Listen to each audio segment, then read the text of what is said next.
How's it going, Publius? What's up, Mod?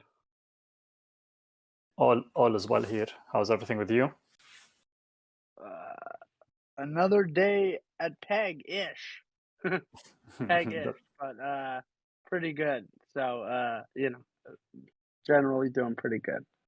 Yeah, beans at Peg can't complain. Exactly. Keep it simple.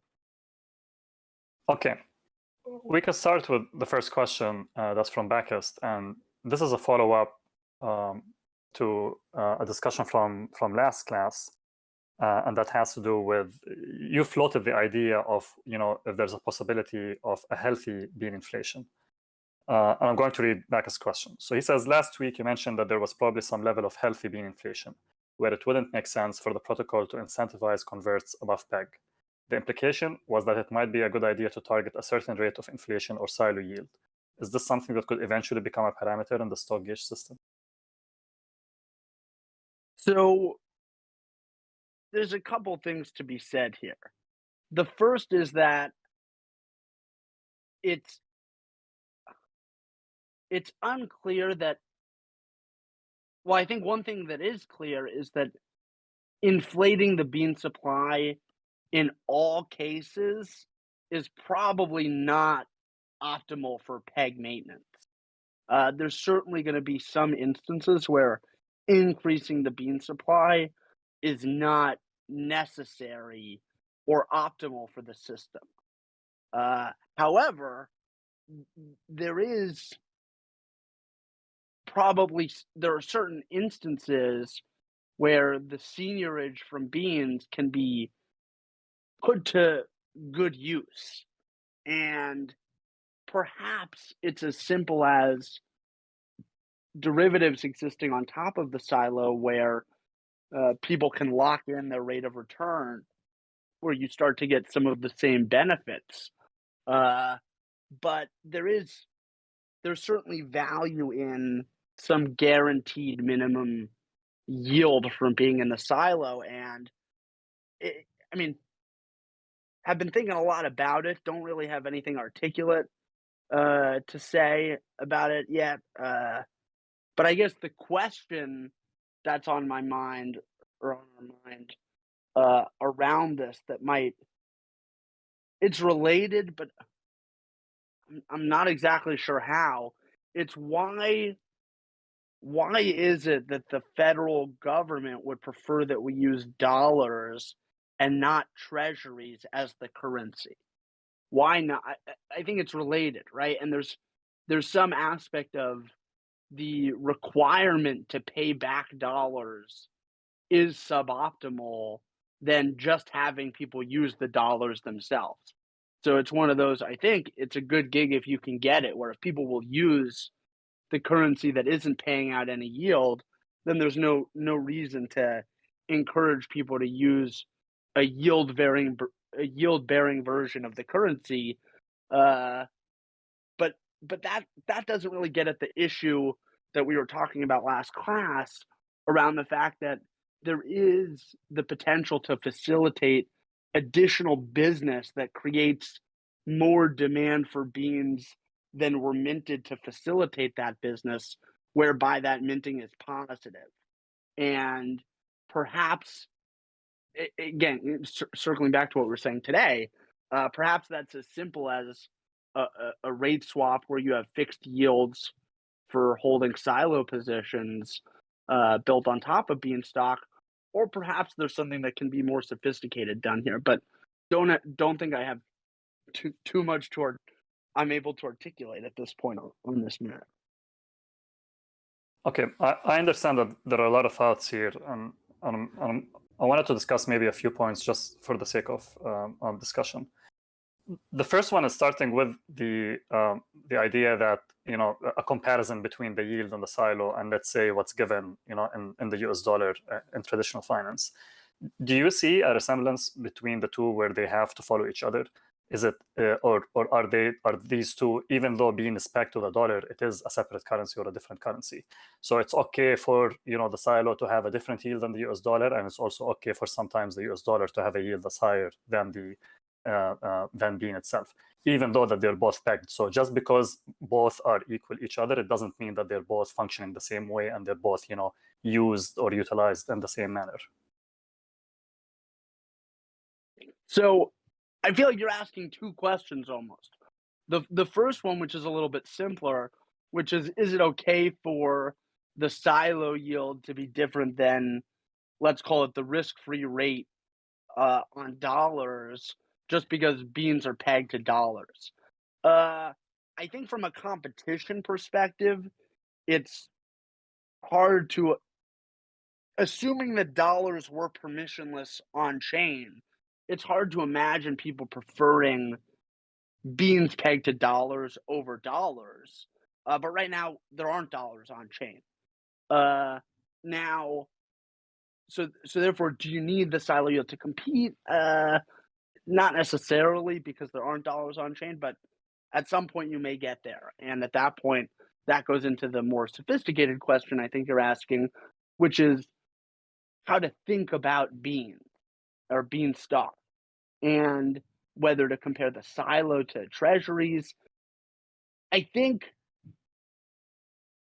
it's helpful to compare Beanstalk to the US dollar fiat system, because US dollars are by far the most successful credit-based money that has ever existed. And it's a model that should certainly be, there's a lot to learn from the success of the dollar. But now, I think, just kind of shooting the shit here, making this up, probably more reasonable to compare the field to the treasuries, to the treasury market, or maybe not the treasury secondary market, but the issuance of treasuries as closer to the issuance of pods in the field, where you have the debt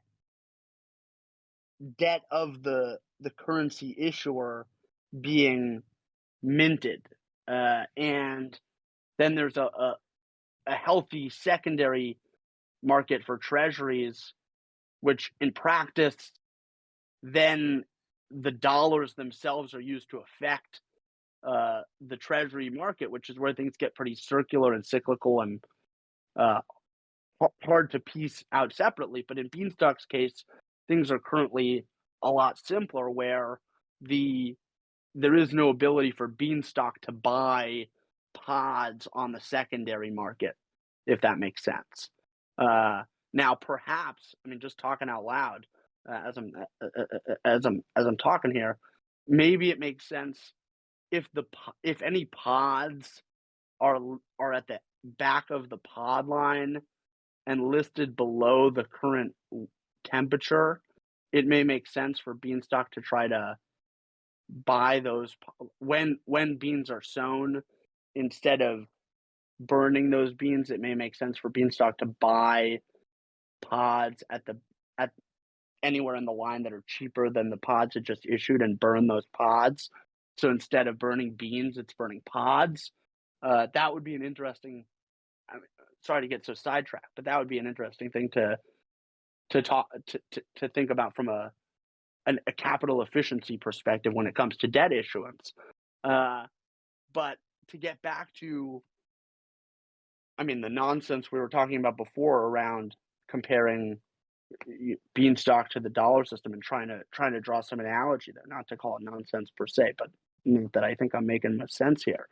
The silo is closer to like a bank account in the current system, where you've got some balance of beans or currency that is earning yield, and that yield is in some way funded through debt issuance, although it's really funded through the economic growth that results from the debt issuance. And there are a lot of parallels from an economics perspective with where the silo yield comes from and where the interest in a bank account comes from, per se. But it's obviously not exact. And then in the case of a banking deposit, you have some counterparty risk to the bank, unless it's FDIC insured, and even then it's up to an amount. Whereas in the case of Beanstalk is, at least in theory, always going to honor silo deposits. Now, you do have some exposure to the credit risk of Beanstalk and contract risk, as we learned in April. But if you're trying to kind of compare the two, and you asked, is there use in doing that? Definitely feel like there's use, and if you're going to do it, that's at least how we currently understand Beanstalk as compared to the current fiat system. But we feel like we're learning a lot about both systems constantly, so perhaps that analogy will change or become more refined over time. And I guess just one more thing to tap on here is, Bean is an ERC20 token deployed on chain, governed by a protocol. Publius mentioned the US dollar is currently not on chain. Even if it were to be, it would likely be done in a centralized way. And thus it's hard to foresee, conceive of any future in which, one Bean from a what is this value, how is this value actually controlled and represented, not going to be correlated to the US dollar. So there'll always be things that things that drive demand for Bean and things that drive demand for the US dollar. And I would imagine one would expect the current interest rates on each, the relative interest rates between Bean and the US dollar to fluctuate as a function of that demand shifting from utility for Bean versus utility for the US dollar.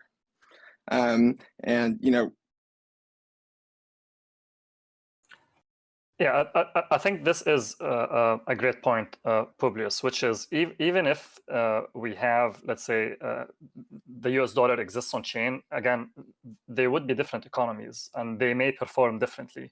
And just because one is pegged to the other, it doesn't mean that one has to follow the other. And to me, it is expected to have different yields, and maybe one time one will outperform the other, and it could be that the other outperforms the other. The question is, in the long term, I guess, who will do that, or who is the one to bet on. And Publius, I also agree that yes, the field resembles the treasury in the sense on how it issues that. You had a comment where you said, why aren't treasuries used as a currency? Would that be because treasuries aren't stable, given that their yield fluctuates and that changes their prices and so on? Is that a reason? I mean, I would jump in and say here, they're not used because you can't. For whatever reason, when they were created, there is really no easy way to kind of manifest a treasury yield in my hand that then I can transfer to you and vice versa and go to the store and spend with. And, by the nature of denominating an economy in the non-yield bearing version, you're increasing, the opportunity cost of, or you're increasing the positive carry effects of holding, the treasury bearing token due to the opportunity cost of, being forced to spend the US dollar. And, Publius brought up a point here, if treasury yields were on chain, if we had treasury yields on chain, would we all just trade treasury yields? And you can kind of think about, that in correlation to a future where we're trading, plots.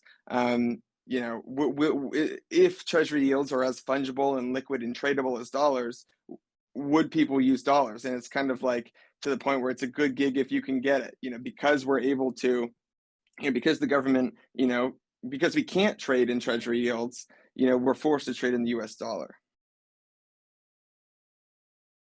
And I guess the question I was asking was more, why does the government prefer the trading of the use of dollars and not the use of, let's call it, a 30-day treasury note with some interest rate that they get to set, and then all of they're optimizing around the consistent price of the treasury note, and then they still issue longer dated treasuries, for example. So I think that the question is just from a philosophy perspective, what is the issue with using a yield bearing currency, or a currency that has yield attached to it? I think it has to do with the peg maintenance, as you were suggesting, Monk, which is that but I don't think it's exactly as you're suggesting. It's not that the price changes.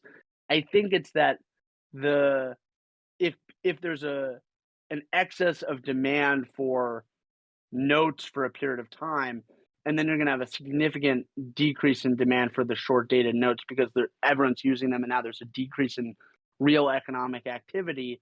To some extent, the notes still exist, and therefore the obligation associated with the increase in supply exists, making it kind of hard to ever get to a place where you can afford a lower real amount of economic activity. But don't know if that's the right answer. Just proposing it as a potential answer.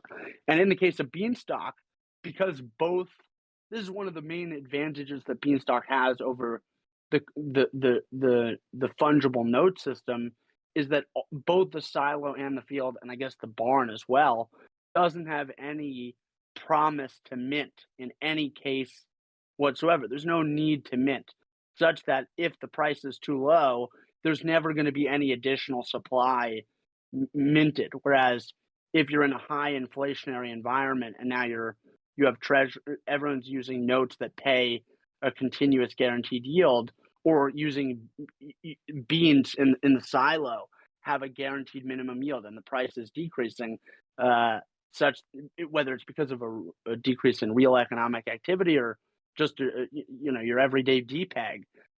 In either case, it's probably not ideal from a peg maintenance perspective. But again, just kind of thinking out loud here. Don't know how constructive this is. I think it's pretty constructive, and these ideas and thoughts will evolve as we continue discussing them. So thank you for taking the time, and for being open to, even though we might have sidetracked a little bit. Okay, to answer, I think we're almost definitely wrong about a lot of what we said, but if there's a grain of truth in it, that's exciting because these are open questions. We're seeking the truth, less wrong. So one step at a time, less wrong until we find the truth. Bacchus asks, Amen. The last bit of his question was, is this something that could eventually become a parameter in the Stalk gauge system? Could you maybe elaborate on that a bit, Publius? Would the Stalk system ever change how Beanstalk mints? From our vantage point, the Stalk gauge system, as we've been discussing it, is more around the distribution of silo deposits and not about the yield from silo deposits. So if that makes sense. So the gauge system would be a way for Beanstalk to control or try to control the distribution of deposits, both bean to liquidity and the exposure of Beanstalk to any given token or protocol or chain, through maybe multiple layers of managing risk to any centralization through the allocation of seeds to given tokens in a dynamic fashion. And then there needs to be some way for stockholders to vote on what those optimal exposures are. But that's what we mean by the Stalk gauge system, or have meant. Obviously, there's no formal documentation at the moment. It's just thoughts. But that wouldn't encompass something like an automatic yield to the silo. To us, that would be a totally separate question. Okay. From a theoretical perspective. Yeah.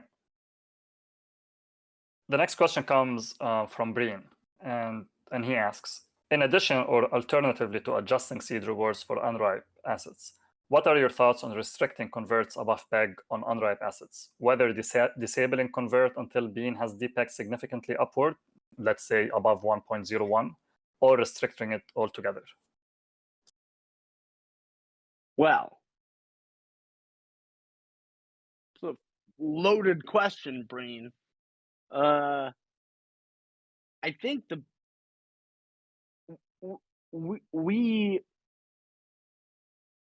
we view the goal of Beanstalk as primarily a volatility dampener, and therefore, and in particular, a volatility dampener over long periods of time, such that short-term volatility is not really the problem. With that said, short-term volatility is nice. Everyone loves vol, but if the problem is that there's too little volatility, Beanstalk is doing its job, and that can't be understated. However, this is directly related to the earlier question around if the conversions under a normal situation are so strong, so effective at peg maintenance, such that in 90% of the time, there's a very little yield going to silo and very little pods getting paid off. And then there are windfalls where once all of the LP has been, all of the beans in the silo have been converted to LP, now there's nothing to convert. And now there's huge pumps in the bean supply. On the one hand, that really is the healthiest state of Beanstalk. And so it's very hard to feel like that where there's a high rate of liquidity to bean supply. It's very hard to think that it makes sense to have Beanstalk optimized around anything other than getting to that state. And so like fast converts is very healthy for Beanstalk, particularly, I mean, really on both sides. It's very healthy on both sides for Beanstalk. And yeah, don't think it's in Beanstalk's interest to disincentivize converts. It's more a question of how can it incentivize converts to further minimize volatility. Now, if there's too little volatility and then you have large growth cycles, maybe it does make sense to have some sort of minimum yield or attempt to smooth out the distribution of yield over time. Maybe there's some lag. Instead of paying things in advance, you pay things over a delay.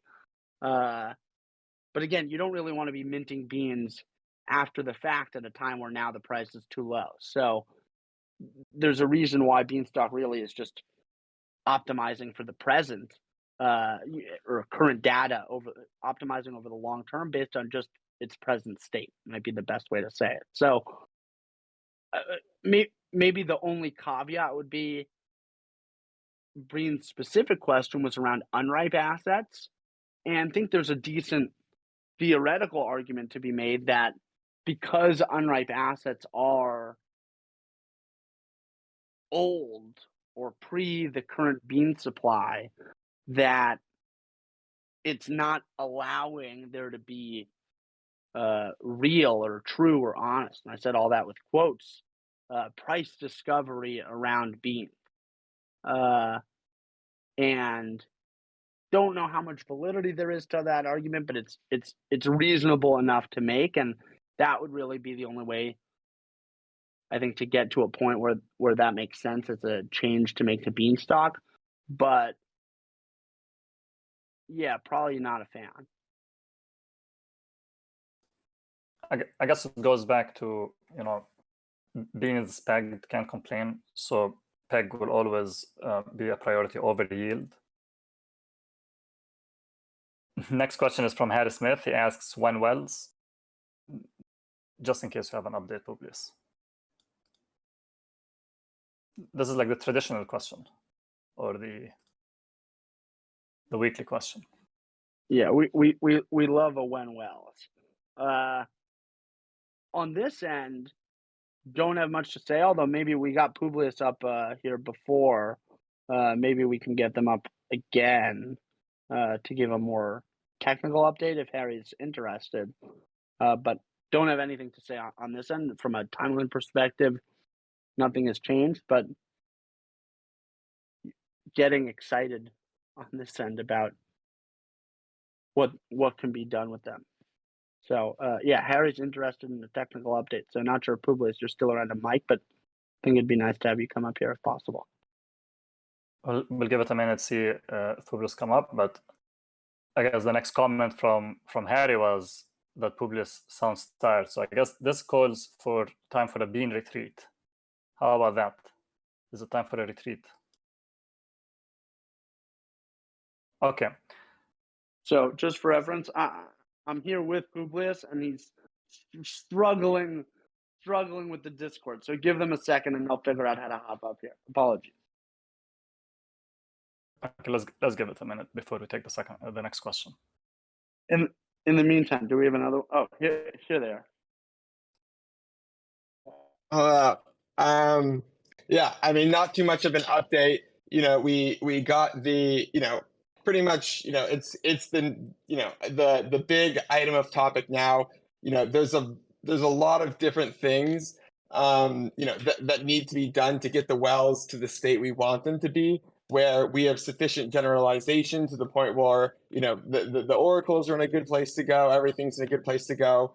So, basically we're just putting the oracles together now, which we're calling pumps. Each well can have a certain amount of pumps. So, once we have these oracle solutions that, can kind of, sequentially and, modularly be attached to liquidity pools, we'll be in a state where, where we'll hopefully be able to have, some stuff, ready to share with you guys. But, for now, no further updates.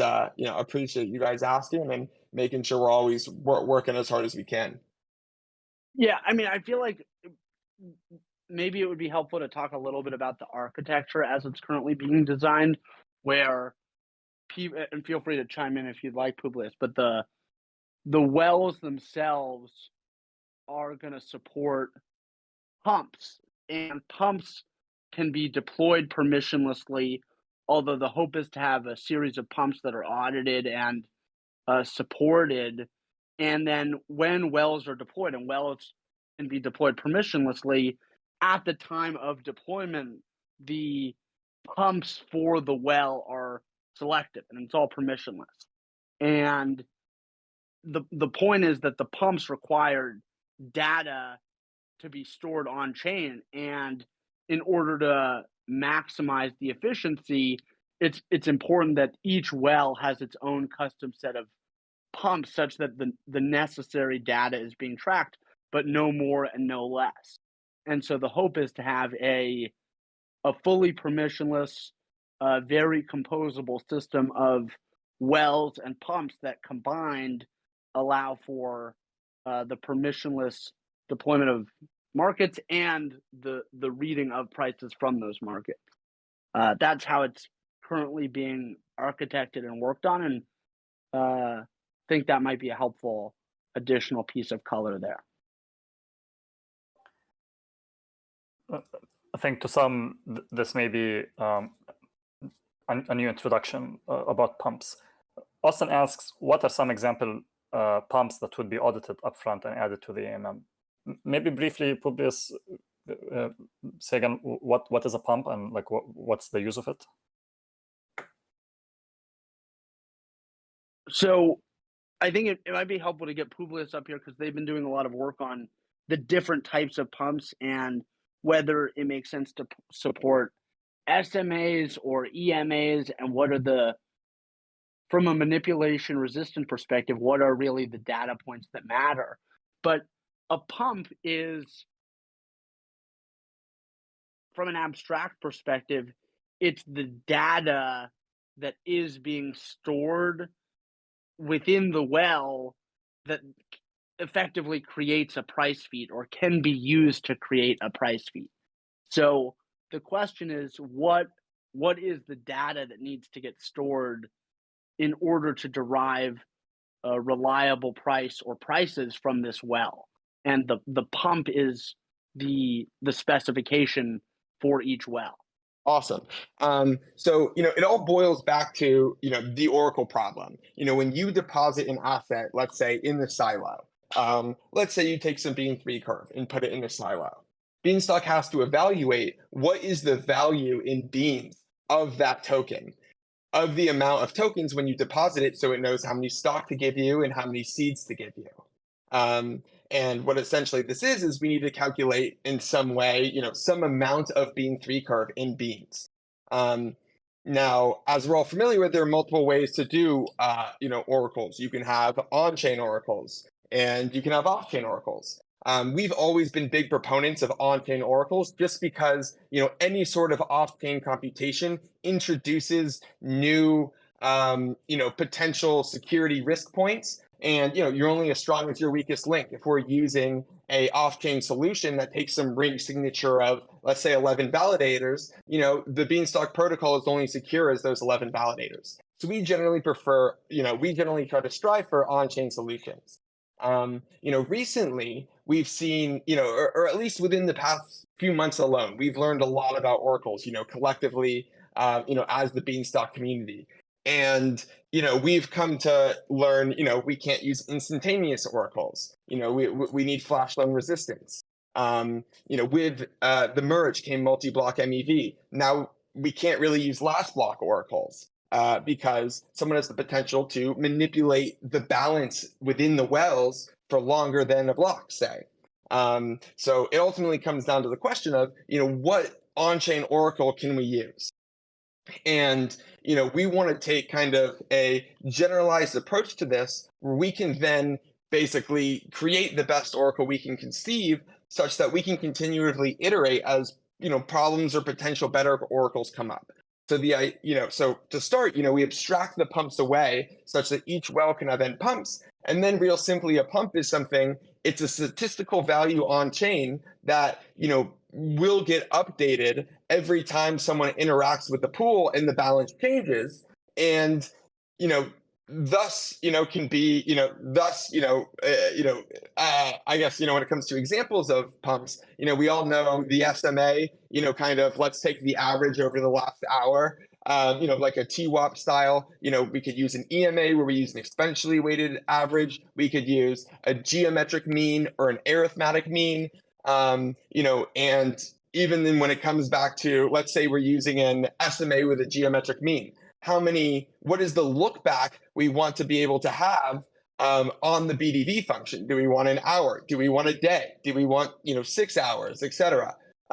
So, all of these things are, going to be generalized at the pump level, such that, we can kind of collectively with the beneath well basically say, we could theoretically deploy any pumps, but here are the pumps we think are best given, the current state of oracles. And, we can start with deploying those, and, maybe we like it, maybe we don't. We can always change them, modify them, upgrade them very easily at the well level. The hope is to eventually somehow enable governance to be, controlled by the actual holders of the well LP token instead of stockholders. So, it's basically, so it'll be much easier to pass governance level votes at the well level.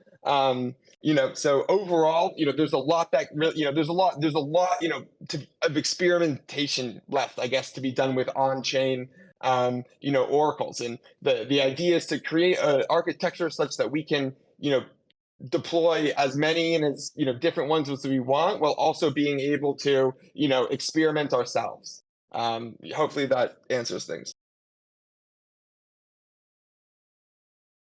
Thank you, Publius. I'm pretty sure we're going to be revisiting this topic in the coming weeks. If Wallet had a question, and my apologies for missing it, If Wallet. And Publius, he asks, do you think the protocol is immutable or will need significant changes in the future to survive? I think there are a few questions there, but Publius, you might. Oh, Beanstalk is not immutable. Beanstalk is mutable. The diamond standard is mutable. But that's separate from, will Beanstalk need significant changes in the future to survive? I think there's an argument to be made that Beanstalk could just run in perpetuity in its current form. The lack of volatility right now is a good indication of that. Now, the reality is that Beanstalk exists in a competitive market environment, and it's unlikely that if Beanstalk today goes the way of Bitcoin, where the goal is to ossify the protocol as much as possible at the expense of everything else, it's very likely that the credit-based model that Beanstalk created created is going to be forked and iterated on and improved upon, and Beanstalk's not going to win. So from our perspective, the question of how to use cryptographic primitives to create the perfect currency, that's a question that certainly still isn't answered today, even if Beanstalk is the best answer so far. And so we as a DAO, it doesn't make sense to stop iterating today because of the competition that lies ahead effectively.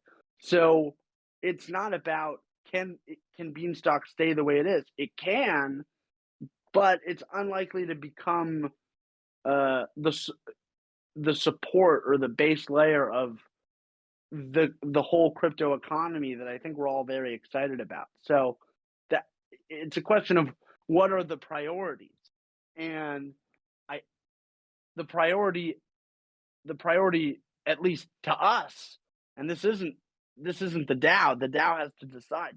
You know, we're big fans of the royal we, but in this case, this is just our opinion.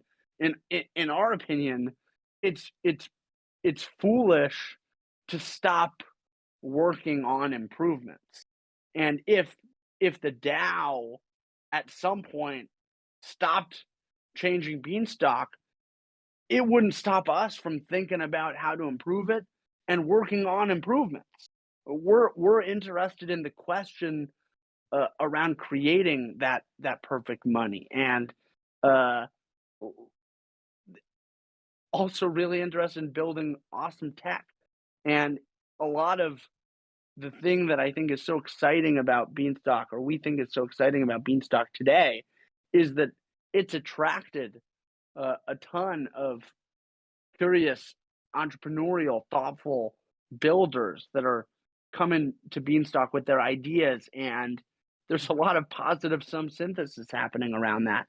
But as soon as that stops, as soon as people are no longer iterating on Beanstalk, that becomes a lot less attractive to be a part of. So I feel like it's almost a catch-22, but it's also to be upfront that even if there's no work that needs to get done, there's work that should be done, and there's a big difference between the two. And so from our perspective, it's just about working on the stuff that should be done, even if it doesn't need to get done. So yeah, it's a really important question that you're asking, ETH Wallet, and I think to some extent that's reflected in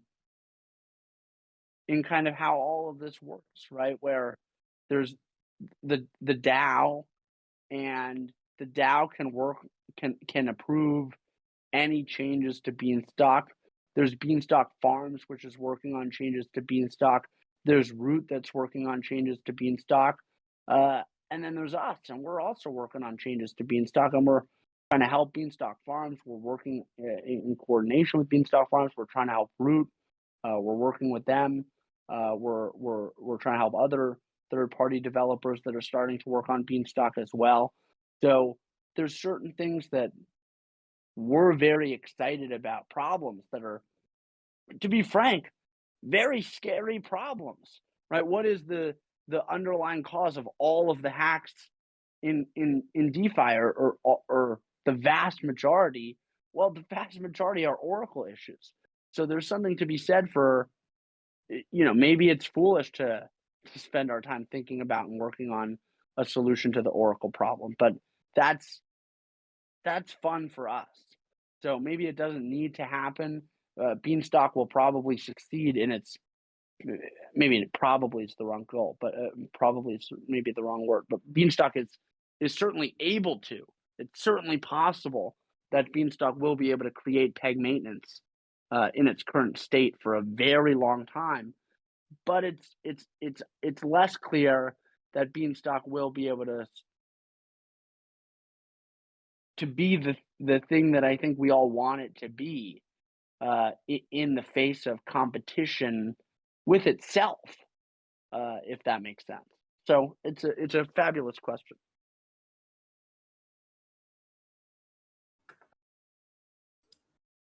Okay, thank you, Publius, for the detailed answer. And Eth Wallace says that, I love your passion for what you built up.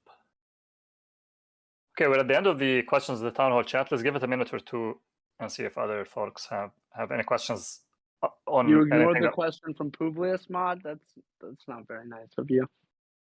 We go back to it then. So the question from Publius is: can you clarify the difference between being at peg or being at pegish? If the delta B is greater than whatever the demand for soil thing is, I think it's 5. It's either 1 bean or 5 beans. Then you're at peg. Otherwise, you're at best pegish. And then ETH Wallet made a joke that we want pegist, which I guess would be a delta B of 0. So, we'll be here all night, folks. There you have it. We have it. It's decided. We have a new definition. Someone please submit a PR to the white paper when appropriate.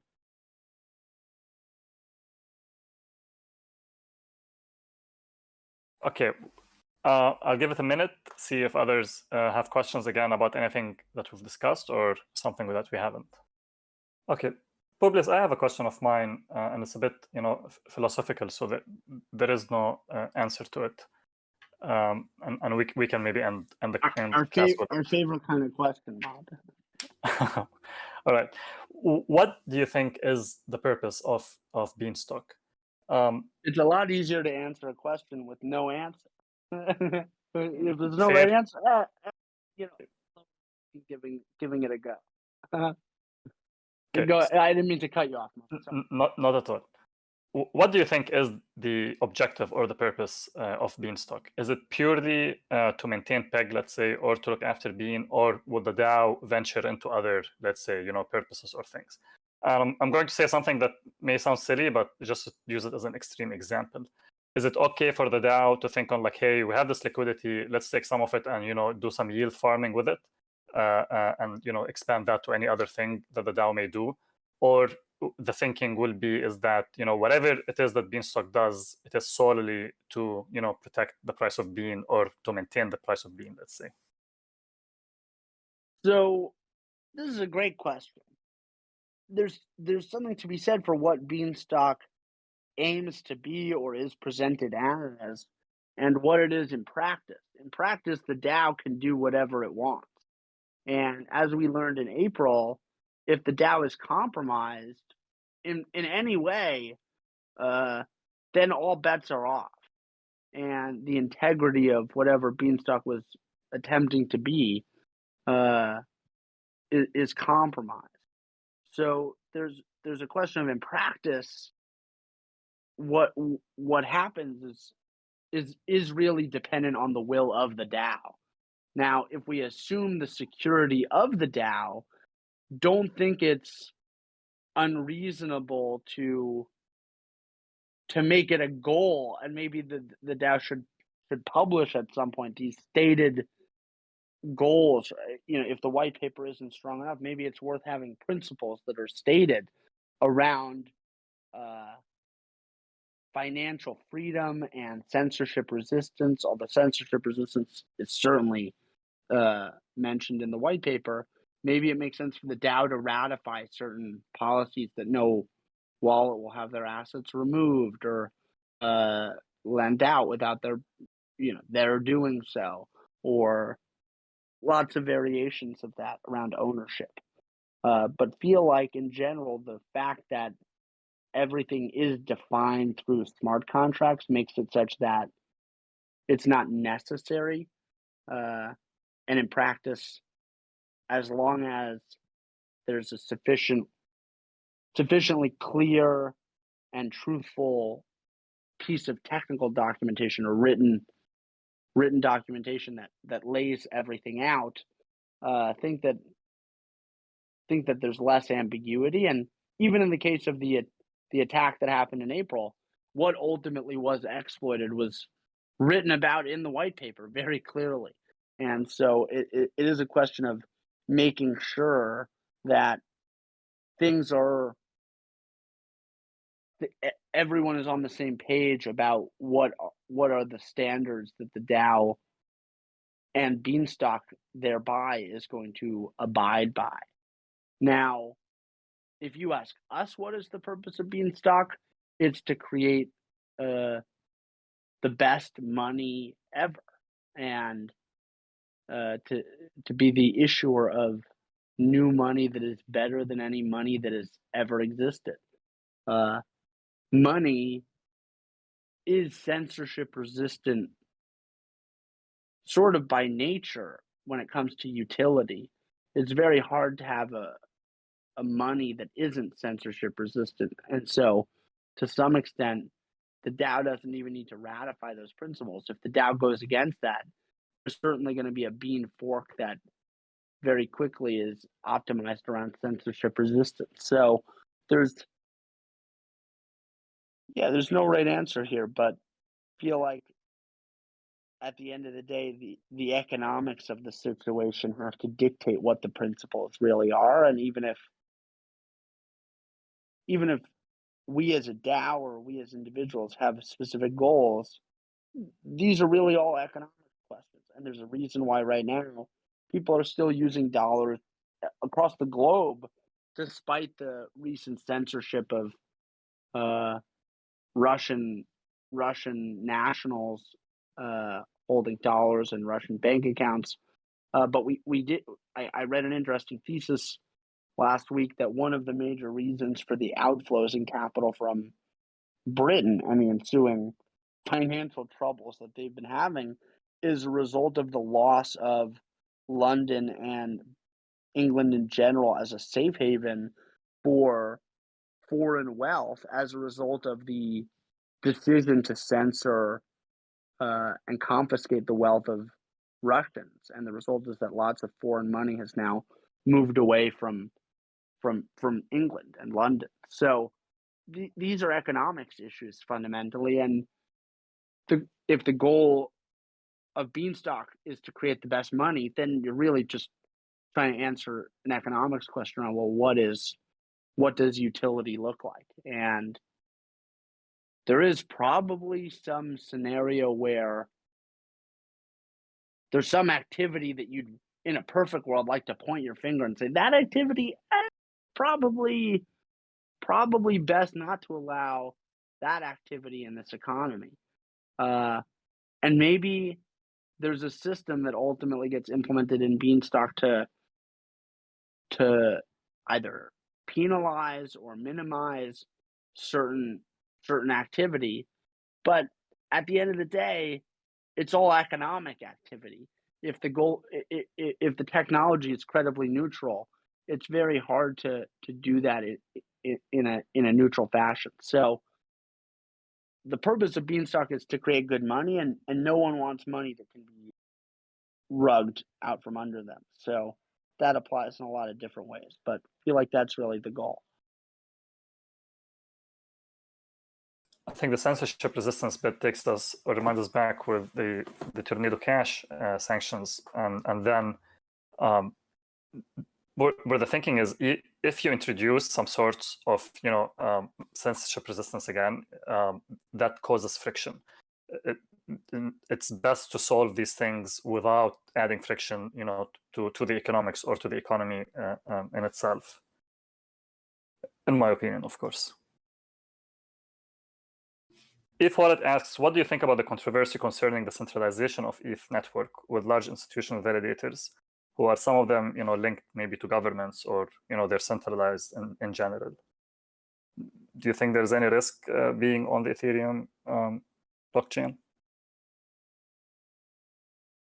The short answer is there's obviously risk everywhere.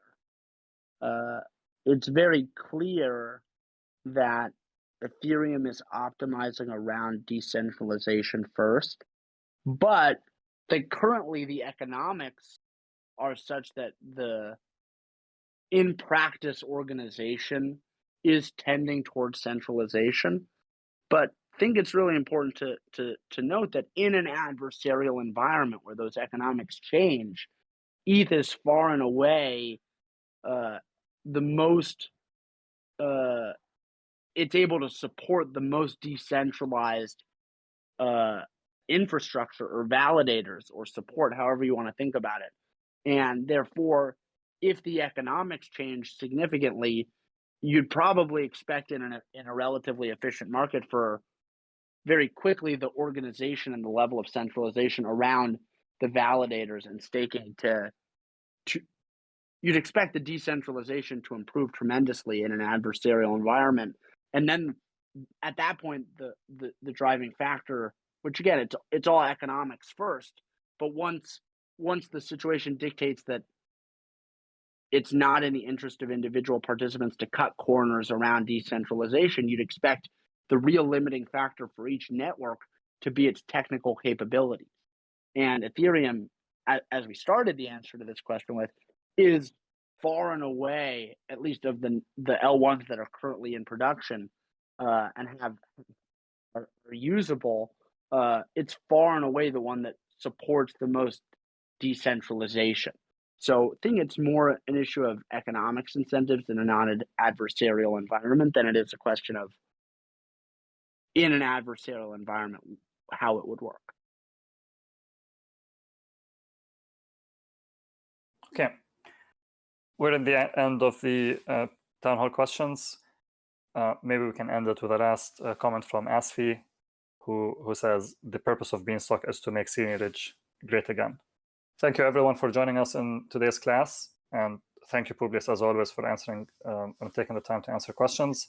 We'll see you next week. Yeah, I think it's class is starting to get a little bit more abstract and less definite about how does grown stock work, and more about, well, how might this work, or how does this macroeconomic, what do we think about this? It's very exciting for us that this is the direction that things are heading, but just want to note, we don't know the answer to any of this, as we were talking about before, and we are so grateful for this forum, and look forward to this every week, and love sharing this time with you guys. And we're gonna keep digging in, and know that you guys are too. And this is just a discourse that we're very grateful to be a part of. So thank you, guys. Thank you.